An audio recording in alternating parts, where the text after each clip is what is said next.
Bismillahirrahmanirrahim. Assalamualaikum warahmatullahi wabarakatuh. Alhamdulillahi rabbil alamin. Wassalatu wassalamu ala khairul anbiya'i wal mursalin nabiyyina wa habibina Muhammadin wa ala alihi wa sahbihi wa man tabi'ahum bi ihsanin ila yaumiddin. Qala Allah tabaraka wa ta'ala fi kitabihil karim: Ya ayyuhalladzina amanu taqullaha haqqa tuqatih wa la tamutunna illa wa antum muslimun. Rabbi israh li sadri wa yassir li amri wa hlul 'uqdatam min lisani yafqahu qawli. Amma ba'd. Ikhwani rahimani wa rahimakumullah. Alhamdulillah kita dipertemukan kembali oleh Allah Subhanahu wa taala dalam kesempatan yang mulia ini dalam mengkaji sirah nabawiyah sallallahu alaihi wasallam, napak tilas kehidupan beliau sallallahu alaihi wasallam, yang alhamdulillah kita sudah sampai pada pertemuan sebelumnya di kejadian atau sejarah perang Tabuk, di mana di perang Tabuk ini sallallahu alaihi wasallam bersama para sahabatnya mengumpulkan pasukan yang sedemikian banyak, ya. Dan Romawi, ya, di daerah Syam itu pasukannya lebih banyak lagi. Akan tapi Allah mentakdirkan muslimin bersama Rasul sallallahu alaihi wasallam itu memenangi pertempuran Tabuk tanpa adanya peperangan, ya. Karena Allah memasukkan ketakutan di dalam hati kaum musyrikin, kaum Nasara. Kemudian setelah kejadian itu Rasulullah sallallahu alaihi wasallam kembali ke kota Madinah, yaitu adalah topik pembahasan kita sekarang. Pada pertemuan hari ini kita akan membahas setelah Rasulullah sallallahu alaihi wasallam itu memenangi peperangan Tabuk tanpa adanya peperangan, kemudian Rasulullah kembali ke kota Madinah.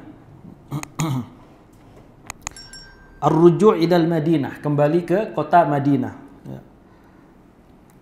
Wa raja'al jaysul islami min Tabuk, dan telah kembali pasukan-pasukan Islam dari Tabuk, mudhaffirin, penuh dengan kemenangan, mansurin, tanpa melakukan peperangan. Jadi kemenangan yang diraih oleh kaum muslimin di Tabuk itu kemenangan yang diperoleh tanpa adanya peperangan sedikit pun. Kemudian lam yanalu kaidan, dan Allah pun tidak memberikan kepada orang-orang kafir itu tipu daya, sama sekali nggak ada. Kemudian waqafallahu al-qital, dan Allah pun mencukupkan peperangan ini, ya, di atas orang-orang Islam. Dalam arti Allah menetapkan muslimin yang menjadi pemenang. Kemudian jamaah yang dirahmati oleh Allah Subhanahu wa taala, dan di tengah-tengah perjalanan kembali ke Madinah, wa fi tariqi inda uqbati hawala isna asara rajulan minal munafiqin, ya, al-fataku bin nabi. Di tengah-tengah perjalanan 12 orang musyrikin itu mencoba membunuh Rasulullah sallallahu alaihi wasallam. Jadi ketika di perjalanan yang berbukit ada 12 orang munafik mencoba membunuh Rasulullah sallallahu alaihi wasallam. Pada peristiwa tersebut terjadi ketika beliau berjalan di suatu bukit bersama Ammar bin Yasir radhiyallahu taala an, yang bertugas memegang tali kekang ontak beliau. Jadi ontaknya Rasul sallallahu alaihi wasallam itu biasa dipegang oleh para sahabatnya. Ammar bin Yasir ini adalah keluarganya yang syahid di jalan Islam, baik ayahnya maupun ibunya. Ayahnya siapa namanya? Ya jelas Yasir. Ibunya siapa? Sumayyah. Ya. Sumayyah itu adalah wanita pertama di zaman Rasulullah SAW yang syahid. Ammar bin Yasir masuk Islam diikuti oleh kedua orang tuanya. Orang tuanya disiksa. Kalau kau nggak murtad, maka aku tidak akan berhenti menyiksa orang tuamu. Sampai Ammar bin Yasir ini mengucapkan kata-kata yang menyanjung berhala-berhala Quraisy. Sehingga siksaan kepada orang tuanya dihentikan oleh musyrikin. Sampai di situ Ammar bin Yasir menangis dan menghadap ke Rasulullah. Ya Rasulullah, saya telah mengucapkan kalimat yang kufur, pengucapan kepada berhala-berhala. Tapi Rasulullah SAW mengatakan itu karena tekanan dan paksaan. Jadi tidak ada dosa pada Ammar bin Yasir. Karena nggak dari hatinya, tidak dari keyakinannya, karena dipaksa. Akan tapi Sumayyah meninggal dan syahid. Wanita pertama yang syahid di jalan Islam yaitu Sumayyah, ibu dari Ammar bin Yasir. Kemudian jamaah yang dirahmati oleh Allah Subhanahu wa taala, orang-orang munafik itu tidak menyia-nyiakan kesempatan ini. Karena di jalan-jalan terpencil, di daerah perbukitan, 12 orang ini mencoba ingin membunuh Rasul Sallallahu Alaihi Wasallam. Dan kedua sahabatnya yang sedang berjalan di bukit, tiba-tiba mereka mendengar suara orang-orang bergegas dari belakang. Jadi sahabat yang menemani Rasul itu mendengar langkah kaki orang-orang yang dari belakang itu. Kemudian ternyata mereka sudah mengepung Rasulullah SAW dengan menutup wajah mereka. Jadi wajah mereka itu ditutup supaya tidak diketahui identitas siapanya yang ingin membunuh Rasul. Rasulullah pun memerintahkan Hudzaifah ibn Yaman untuk menghalanginya. Lalu ia pun memukul wajah tunggangan mereka dengan tongkat yang sedang dipegangnya. Jadi Rasulullah di sini memukulkan tongkat Rasulullah SAW kepada tunggangan-tunggangan orang-orang munafik tadi. Saat itu juga Allah menyusupkan rasa takut kepada diri mereka sehingga membuat mereka kembali menjauhi Rasulullah SAW, dan Rasulullah mengambil langkah untuk kembali ke pasukannya. Jadi nggak jadi balik ke kota Madinah dalam tengah perjalanan. Kemudian di saat yang lain Rasulullah seketika itu Rasulullah menyampaikan kepada Hudzaifah nama-nama orang-orang munafik di zaman Rasul. Jadi yang tahu nama-nama orang munafik itu hanya Hudzaifah ibn Yaman, yang disebut sebagai, yang dikenal sebagai sahibus sir, teman rahasianya Rasul. Karena Allah tidak menurunkan firman-Nya tentang fulan munafik enggak.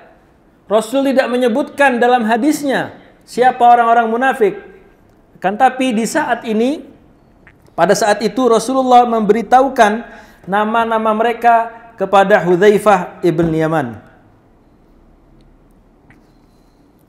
Kemudian jamaah yang dirahmati oleh Allah, wa akhbarur Rasul sallallahu alaihi wasallam bi asma'ihim wa bima hammu bih, dan dengan apa yang mereka inginkan. Jadi orang-orang munafik diberitahu namanya kepada Hudzaifah dan diberitahu apa tujuan orang-orang munafik itu. Secara garis besar, tujuan orang-orang munafik itu ingin mematikan cahaya Islam. Pada zaman dahulu sampai sekarang itu seperti itu.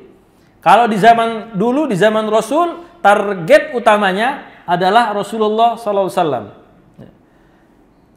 Kalau di zaman ini, maka target utamanya adalah orang-orang yang berjalan di atas jalan yang benar, tidak meninggalkan syariat Islam.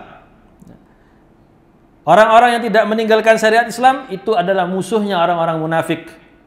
Kata Al-Imam Syafi'i, kalau nggak salah ini perkataan Imam Syafi'i, bagaimana kita mengetahui di akhir zaman ini orang-orang yang berjalan di jalan Allah. Kata Al-Imam Syafi'i rahimahullah ta'ala, lihatlah kepada siapa panah-panah orang-orang kafir itu ditujukan. Kita udah jelas. Siapa yang menjadi musuh utama orang-orang kafir?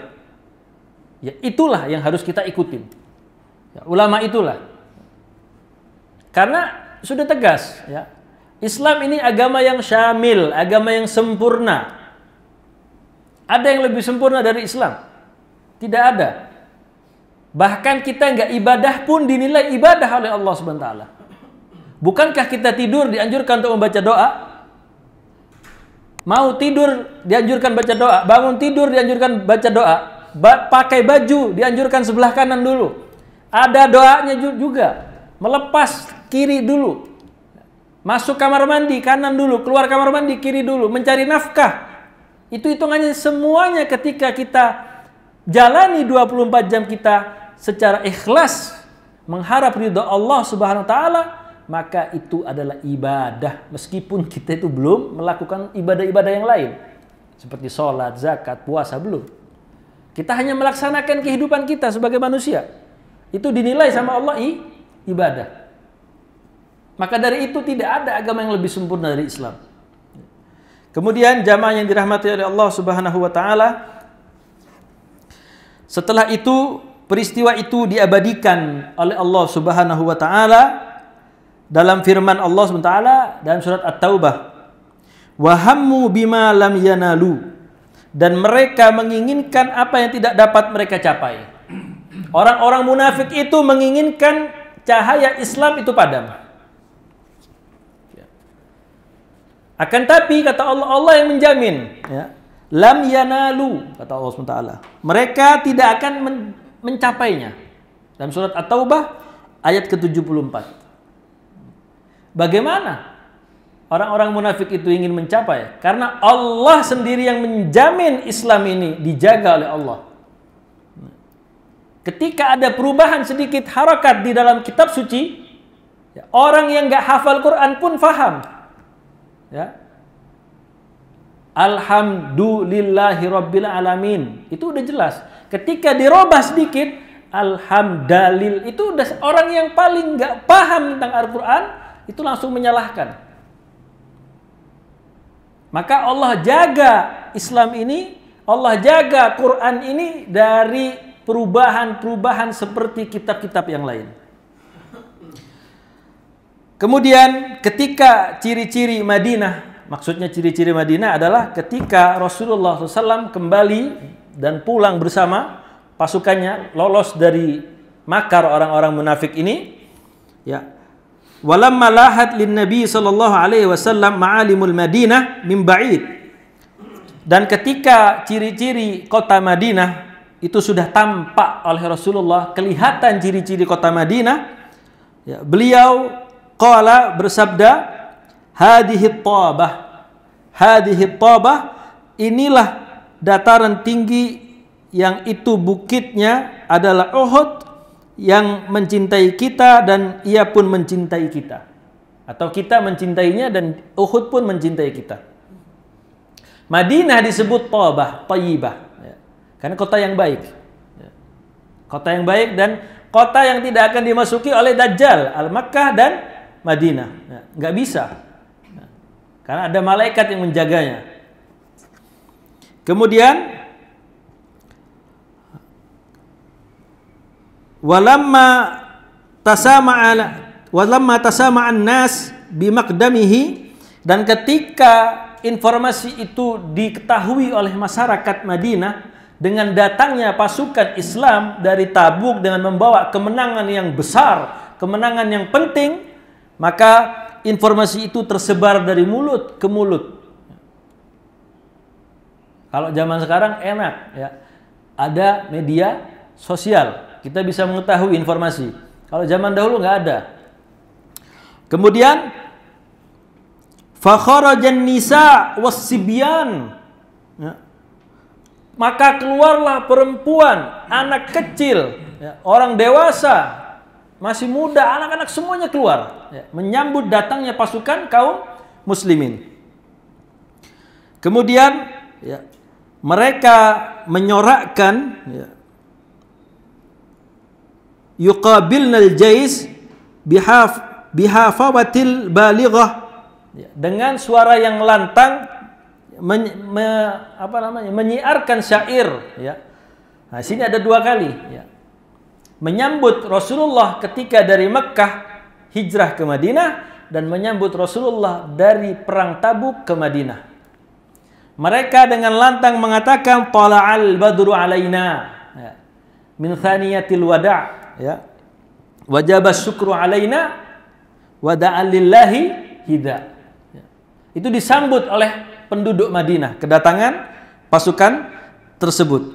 Kepulangan Rasulullah sallallahu alaihi wasallam dari Tabuk dan sampai kembali ke Madinah terjadi pada bulan Rajab tahun ke-9 Hijrah. Peperangan ini memasuki atau memakan waktu khamsina yauman, 50 hari. Tanpa peperangan 50 hari. Dan selama 20 hari beliau menetap di Tabuk dan selebihnya dihabiskan perjalanan berangkat dan pulang. Jadi 20 hari di Tabuk, 30 harinya berangkat dan pulang. Berarti sekali berangkat ke Tabuk 15 hari. Ya. Pulang dari Tabuk ke Madinah 15 hari. Ya maklum ya, zaman dulu hanya menggunakan ontak dan kuda ya, dan jalan kaki. Kemudian ya, selebihnya dihabiskan untuk perjalanan dan berangkat dan pulang, dan peperangan itu merupakan peperangan terakhir yang diikuti oleh Nabi SAW. Nah, kemudian ada beberapa catatan ketika membahas orang-orang yang tidak ikut dalam perang Tabuk. Ya. Di pertemuan sebelumnya itu ada orang-orang yang tidak ikut perang Tabuk ya. Karena kondisi yang khusus. Peperangan ini merupakan cobaan yang berat dari Allah Subhanahu wa taala, di mana diketahui ya, perbedaan antara orang-orang yang benar-benar beriman dengan orang-orang yang selain mereka. Orang yang hanya mengaku beriman dengan orang-orang yang beriman. Ini perbedaan, ini garis beras.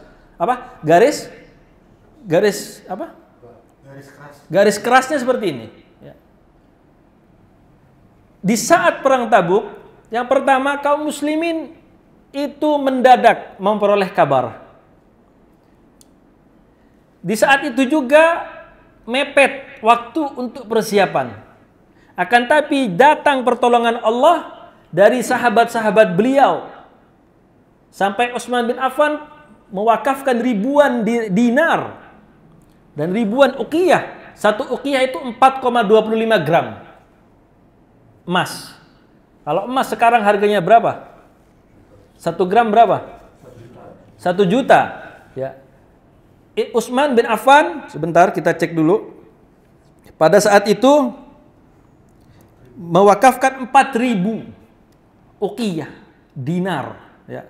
Satu uqiyah 4,25 gram emas. Kalau kita kruskan dengan saat ini, ya, maka satu uqiyah 4,25 gram. Berarti 4 juta, ya sekitar 5 jutaan. Satu uqiyah. Dikali 4.000.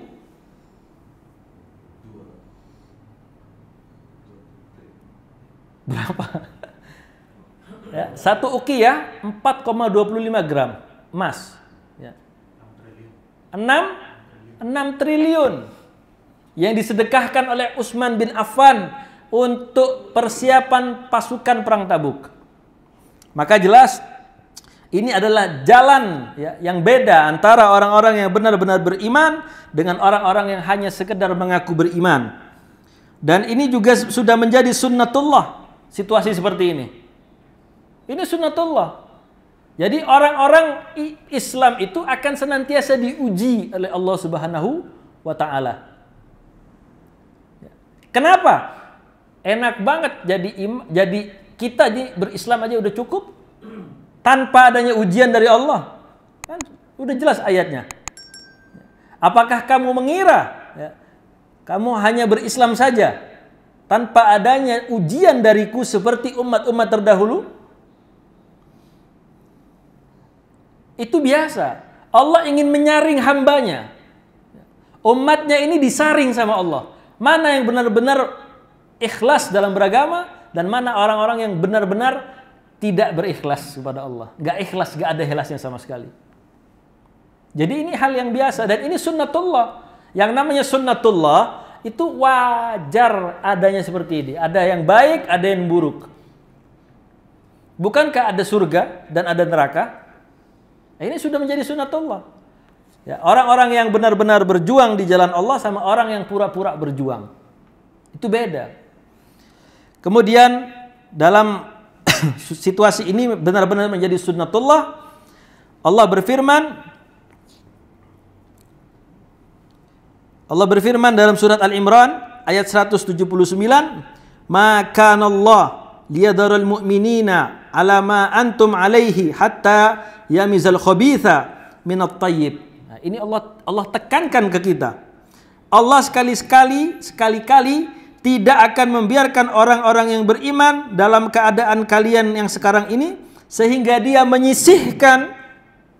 Allah menyisihkan orang-orang yang buruk, orang-orang yang munafik dari orang-orang yang mukmin.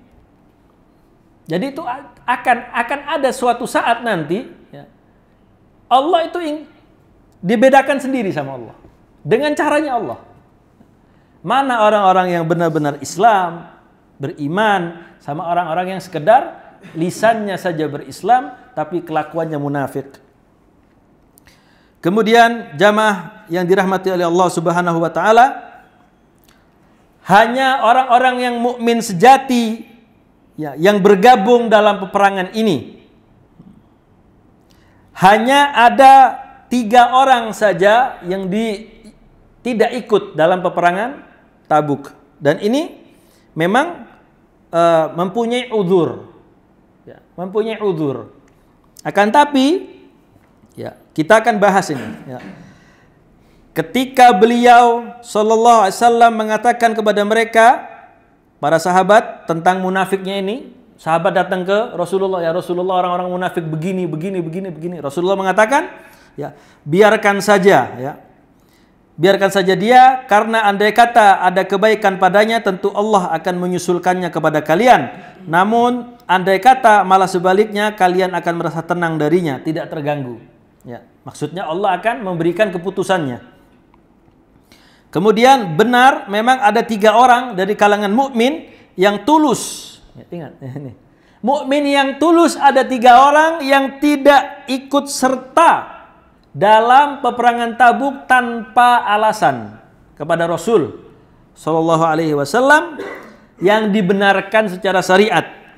Mereka lah orang-orang yang mendapat ujian dari Allah lalu bertaubat.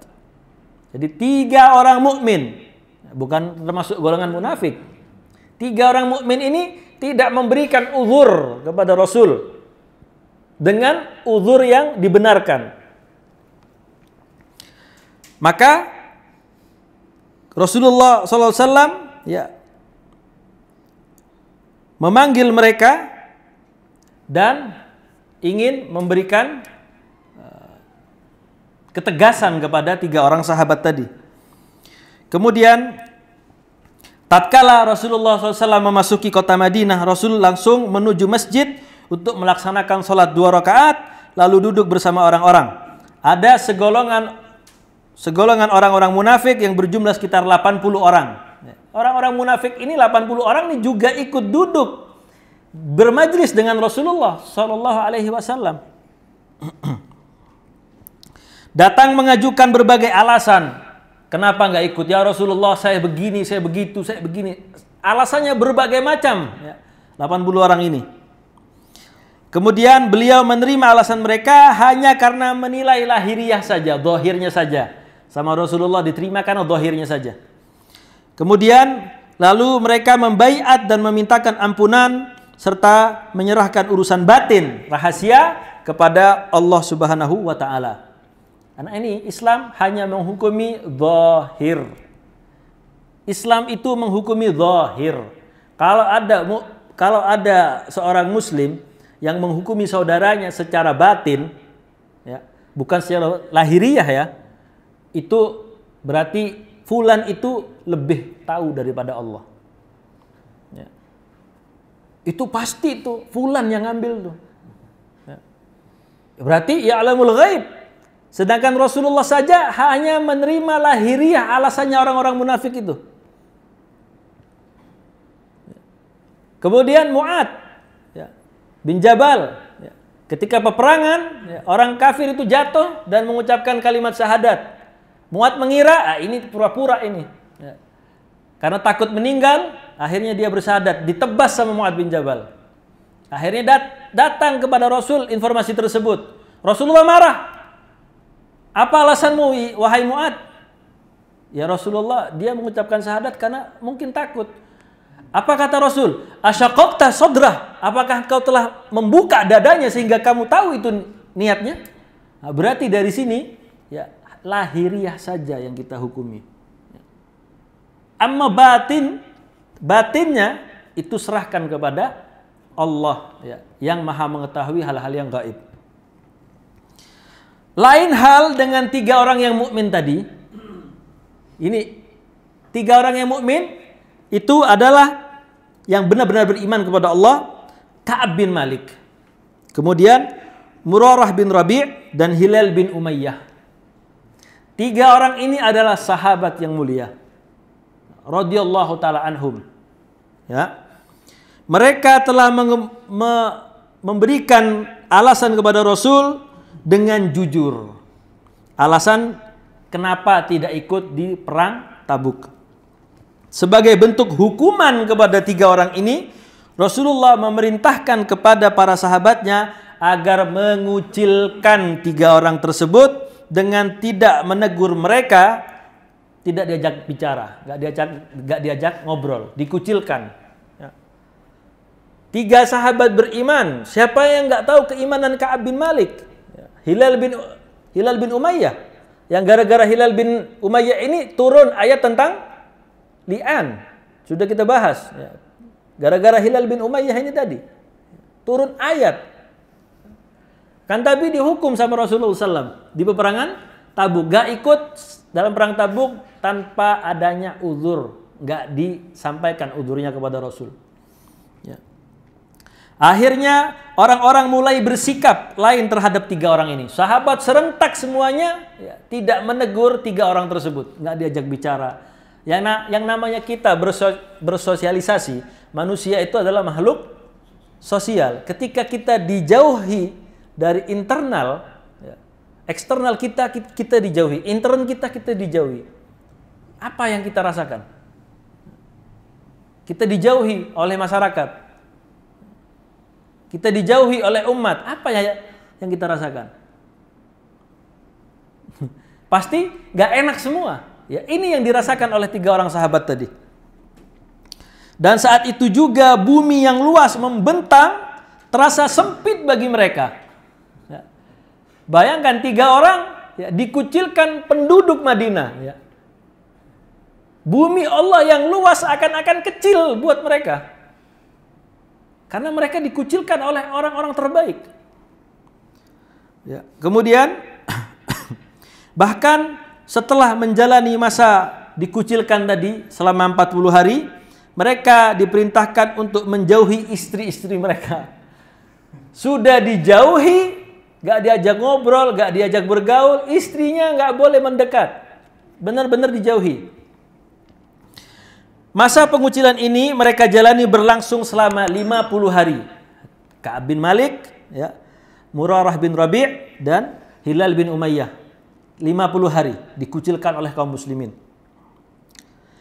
Sampai Allah menerima taubat mereka. Ya. Allah turunkan surat dari At-Taubah ayat ke-118.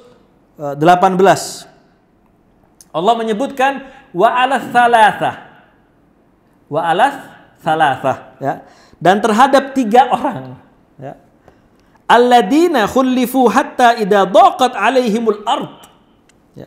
Dan terhadap 3 orang yang ditangguhkan penerimaan taubatnya hingga apabila bumi telah sempit baginya, bima rahubat wa daqat alaihim anfusuhum wa dhannu alla malja'a minallahi illa ilaihi thumma taba alaihim liyatubu innallaha huwat tawwabur rahim. Ya. Kemudian padahal bumi Allah itu sangat luas dan jiwa mereka telah sempit, serta mereka telah mengetahui bahwa tidak ada tempat lari dari Allah Subhanahu wa taala, dari siksa Allah Subhanahu wa taala, ya, melainkan kepada Allah. Kemudian Allah menerima taubat mereka, ya. Tsumma taba alaihim, ya. Tsumma taba alaihim liyatubu. Ya, innallaha huwat tawwabur rahim. Sesungguhnya Allah adalah Maha penerima taubat lagi Maha penyayang. Diterima taubatnya, turun ayat ini, kaum muslimin senang, ya.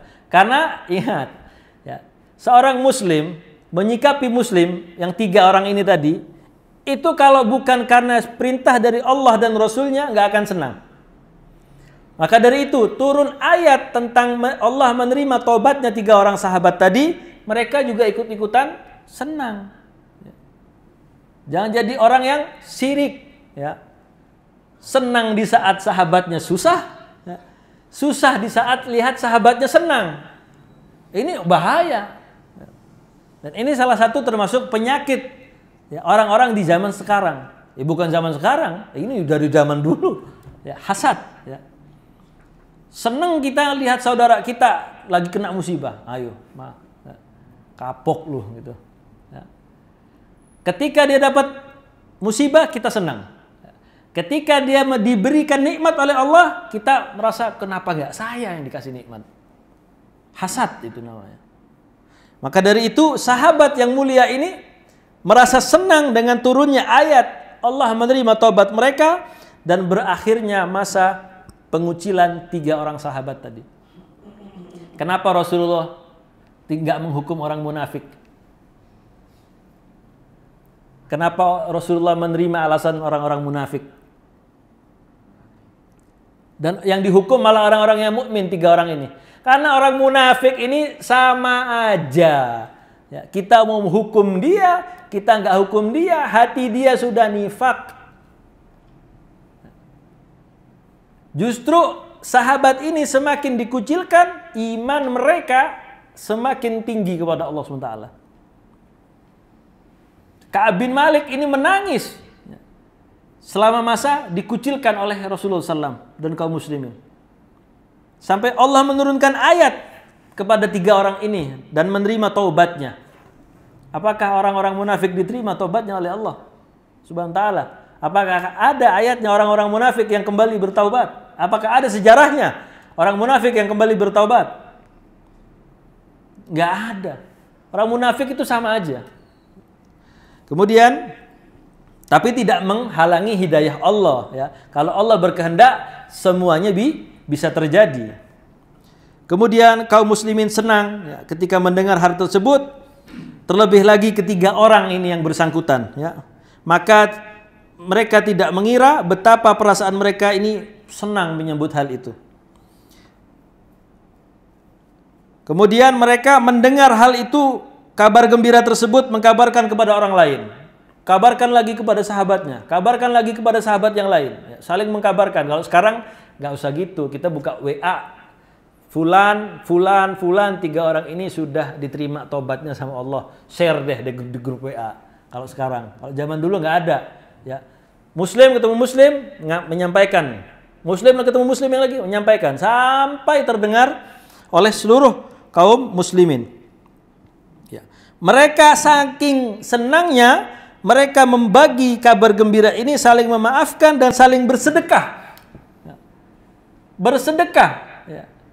Yang dikucilkan ini 3 orang, yang bersedekah seluruh kaum muslimin. Saking senangnya. Ini adalah persahabatan yang lillah.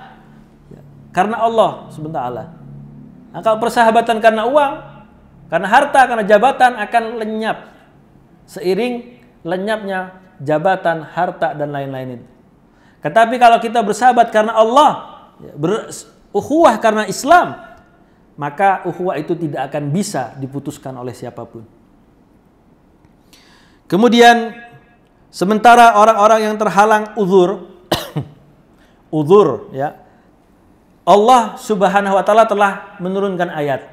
Contohnya sahabat yang uzur adalah Abdullah bin Ummi Maktum ya, yang buta. Buat apa diajak berperang?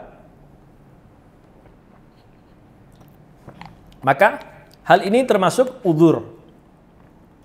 Allah Subhanahu wa taala berfirman dalam surat At-Taubah juga, laisa 'alad du'afa'i wala 'alal marda wala 'alal ladina la yajiduna ma yunfiquna harajun idza nasahu lillahi wa rasulih.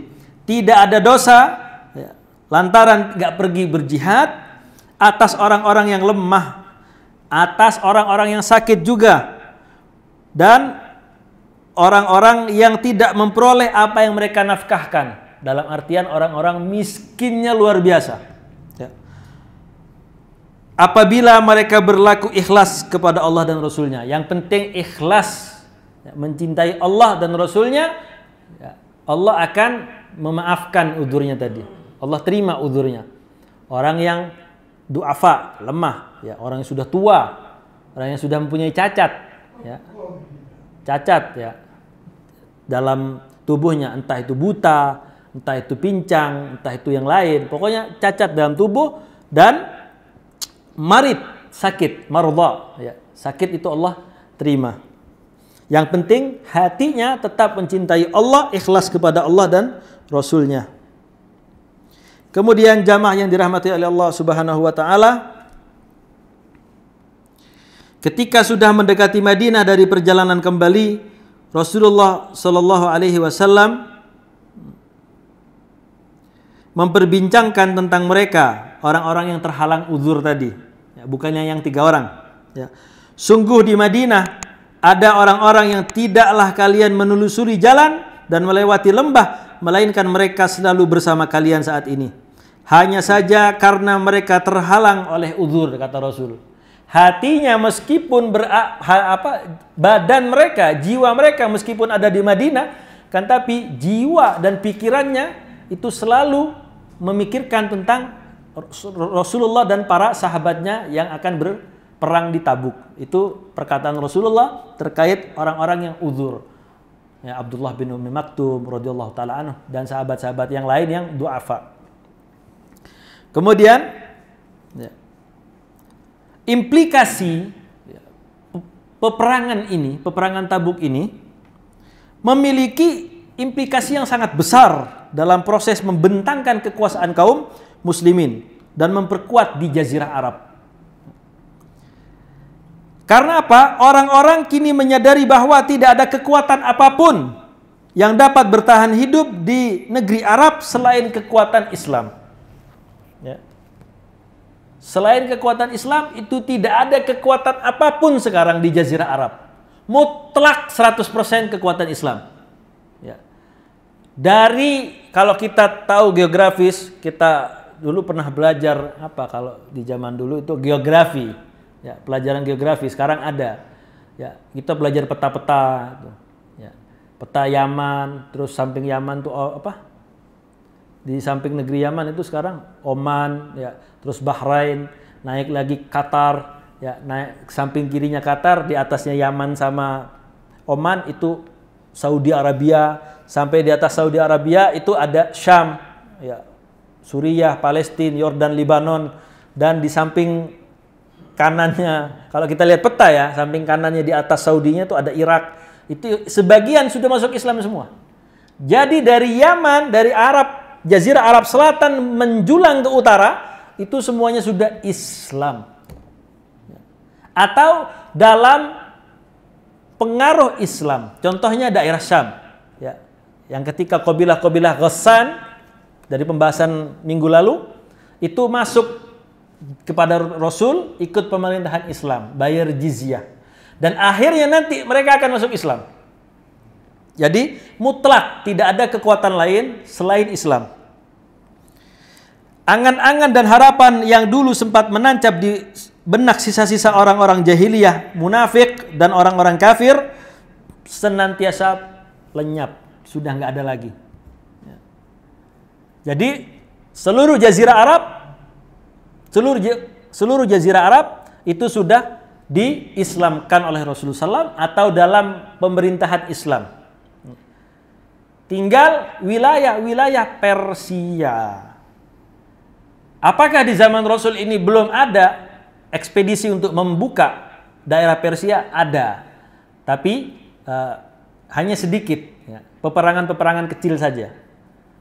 Ya. Persia itu dibuka besar-besaran itu sejak meninggalnya Rasul, dibaiatlah Abu Bakar, itu Abu Bakar mulai radhiyallahu ta'ala an. Ya, meninggal Abu Bakar diteruskan oleh Umar. Ya. Nah, itu mulai, ya. Di zaman Umar itu Persia, ya, kalau kita Persia ini negeri yang luas. Sebagian Irak itu Persia. Yang sudah pasti Persia itu Iran. Khurasan, daerah Khurasan. Ya, Persia, kemudian Tajikistan, ya, Afghanistan, Turkmenistan, pokoknya semuanya Bukhara itu daerah Persia namanya. Ya. Luas. Ya. Bahasa mereka juga bukan bahasa Arab. Ya, bahasa mereka itu agak aneh, ya. Dan bahasa mereka Persia itu beda dengan bahasa-bahasa suku-suku Turki. Ya. Turki itu daerahnya juga daerah Asia Tengah, ya, nyambung semuanya ke Persia.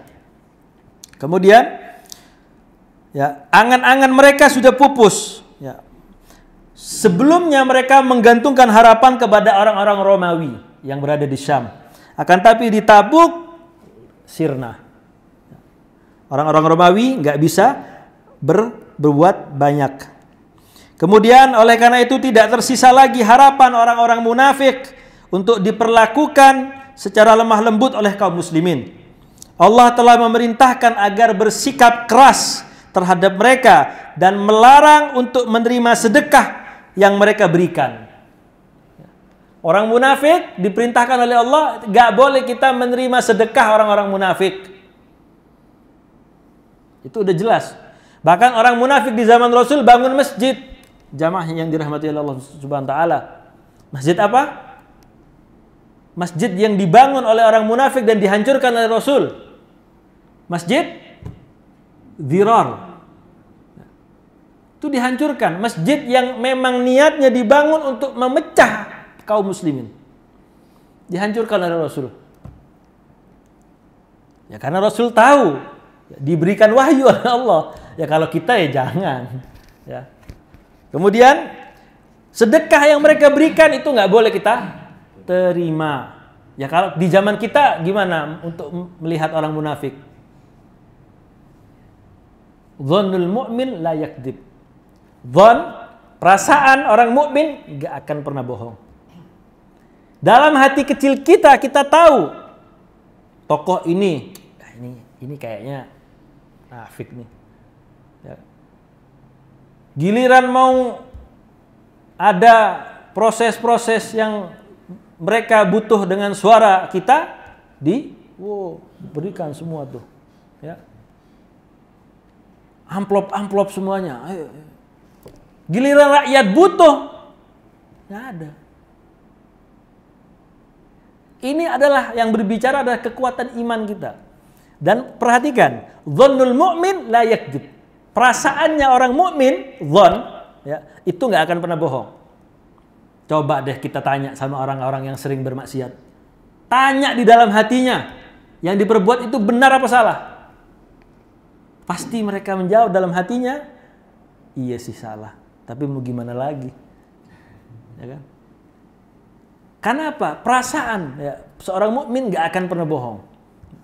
Orang mukmin itu tahu bahwa yang dilakukan itu benar, yang dilakukan itu salah. Ya. Kemudian Allah melarang berdiri di sisi kuburan mereka, mengikut kubur, menguburkan mereka nggak boleh. Bahkan diperintahkan untuk menghancurkan tempat-tempat mereka untuk melakukan tipu daya. Jadi markas orang-orang munafik itu dihancurkan di zaman itu. Ya. Dan mereka juga mendirikan masjid, itu dihancurkan oleh Rasul. Ya.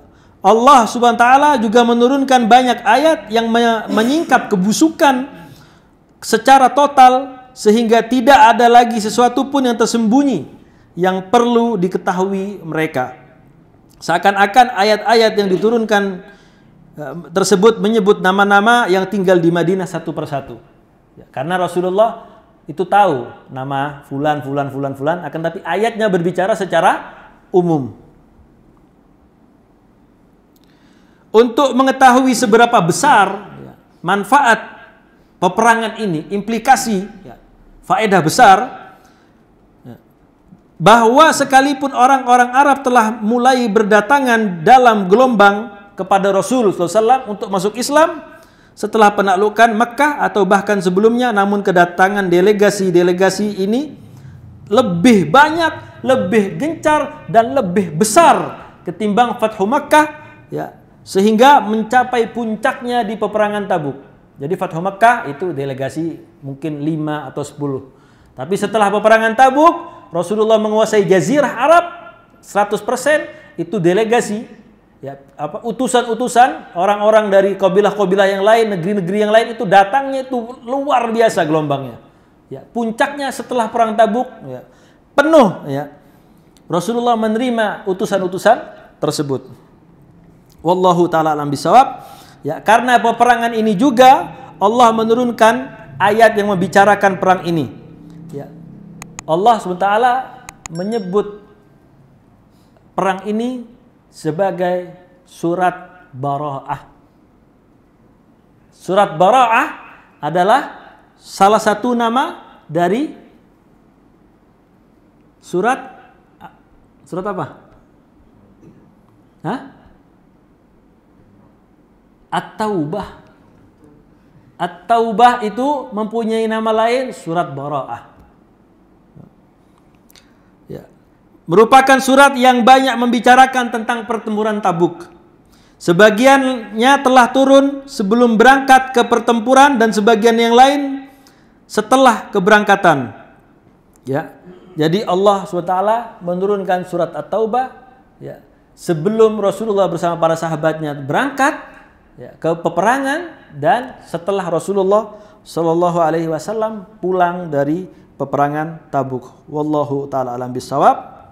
Ya, insya Allah kita akan melaksanakan tanya jawab. Kita akan tutup, ya, sebelum melaksanakan tanya jawab. Insya Allah kita akan membahas, ya, manasik haji, ya, manasik haji yang dilakukan oleh Abu Bakar As-Siddiq untuk persiapan haji wada. Insya Allah di pertemuan minggu datang. Wallahu taala alam bisawab. Insya Allah kita mendapatkan barakah dan manfaat, ya, untuk mendatangi majelis ilmu yang mulia ini. Insyaallah kita akan bertemu lagi di pertemuan yang akan datang. Wallahu taala alam bisawab. Assalamualaikum warahmatullahi wabarakatuh.